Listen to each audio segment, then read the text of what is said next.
Assalamualaikum warahmatullahi wabarakatuh.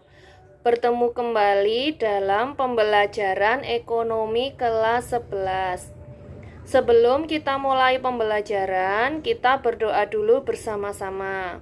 Bismillahirrahmanirrahim. Semoga kita selalu diberi kesehatan dan apa yang kita pelajari dapat bermanfaat. Oke guys, kali ini kita akan belajar tentang materi perpajakan untuk kelas 11 semester 2. Pada materi sebelumnya, kita telah mempelajari tentang APBN, yaitu Anggaran Pendapatan dan Belanja Negara.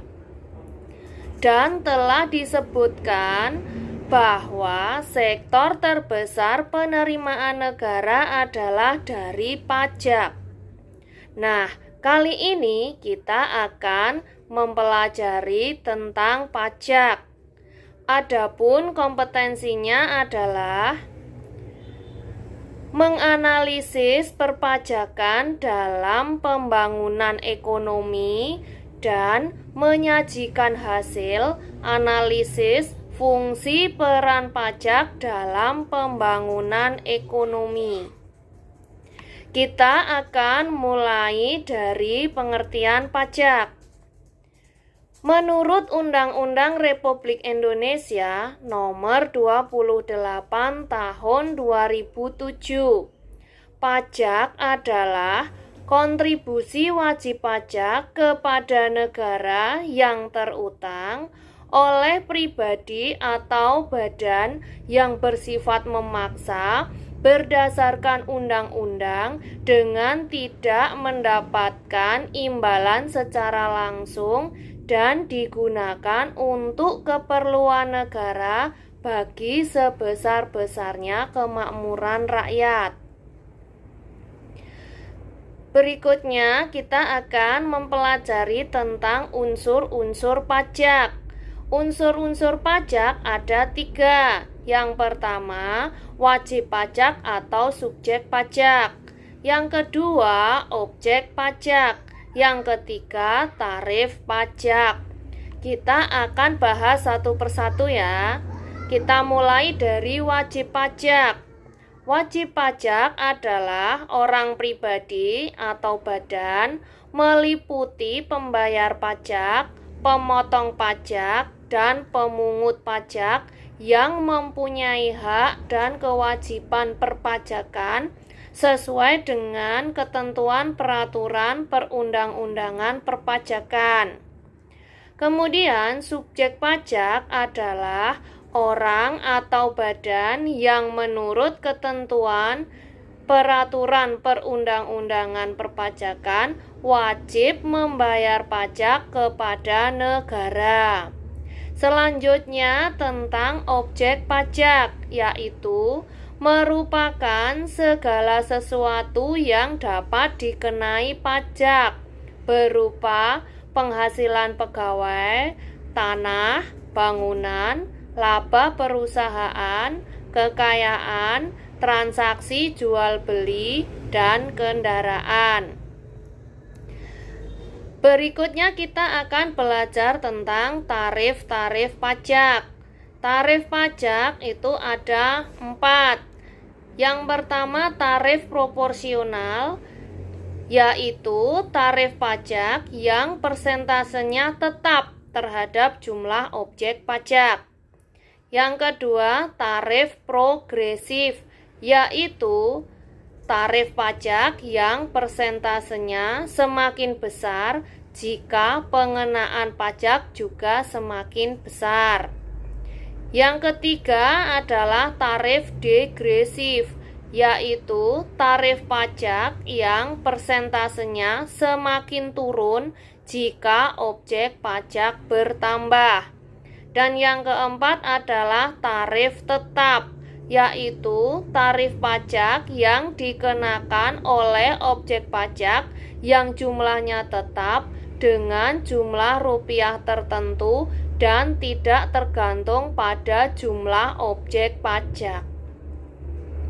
Berikutnya kita akan mempelajari tentang fungsi pajak. Fungsi pajak itu ada 5. Yang pertama fungsi anggaran atau budgeter, kemudian fungsi distribusi, fungsi stabilisasi, fungsi regulasi, dan fungsi alokasi.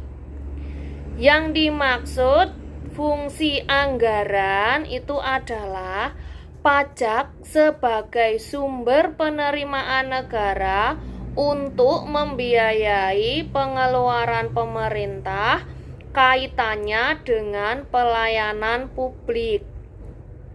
Kemudian fungsi distribusi itu adalah pajak digunakan untuk membiayai pelaksanaan pembangunan ekonomi dalam rangka meningkatkan taraf hidup rakyat. Fungsi berikutnya adalah stabilisasi, yaitu pajak sebagai instrumen untuk menjaga stabilitas ekonomi suatu negara. Berikutnya fungsi regulasi, yaitu pajak digunakan untuk mengatur perekonomian.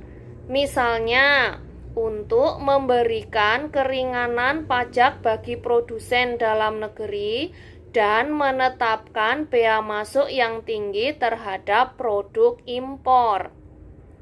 Yang terakhir adalah fungsi alokasi, yaitu pajak digunakan untuk membiayai dan menyediakan barang atau jasa yang dibutuhkan masyarakat.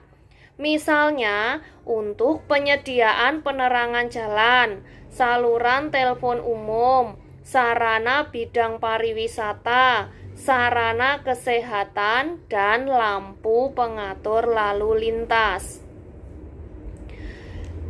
Berikutnya kita akan mempelajari tentang manfaat pajak bagi pembangunan. Ada beberapa manfaatnya, yaitu pertama, digunakan untuk belanja pegawai sebagai penyelenggara kegiatan negara. Yang kedua, untuk pembangunan sarana umum. Yang ketiga, digunakan untuk pembiayaan alat-alat keamanan negara dengan tujuan menciptakan rasa aman bagi masyarakat. Yang berikutnya, memberikan subsidi bagi masyarakat kurang mampu. Berikutnya lagi, untuk membayar utang luar negeri pemerintah. Berikutnya digunakan untuk pembinaan dan penyediaan modal bagi usaha mikro kecil dan menengah. Dan yang terakhir adalah untuk transfer daerah. Selanjutnya kita akan mempelajari tentang perbedaan pajak dengan pungutan resmi lainnya. 1. Pajak dipungut berdasarkan undang-undang, sementara pungutan resmi dipungut berdasarkan peraturan pemerintah atau peraturan kepala daerah. 2. Pajak tidak memberikan imbalan secara langsung ke masyarakat, sementara pemungutan resmi memberikan imbalan secara langsung.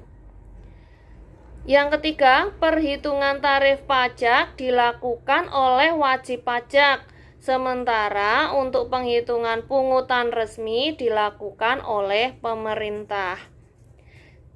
Jatuh tempo pembayaran pajak adalah pada tahun fiskal, sementara pembayaran pungutan resmi disesuaikan dengan pemakaian. Pelaksanaan pemungutan pajak bersifat memaksa, sementara pungutan lain sesuai dengan kebijakan. Oke guys, pembelajaran kali ini sampai di sini dulu ya. Pada pertemuan yang akan datang akan kita sambung lagi belajar tentang apa itu asas, jenis, sistem pemungutan, dan cara pengenaan pajak. Sampai ketemu lagi dan salam sehat selalu. Wassalamualaikum warahmatullahi wabarakatuh.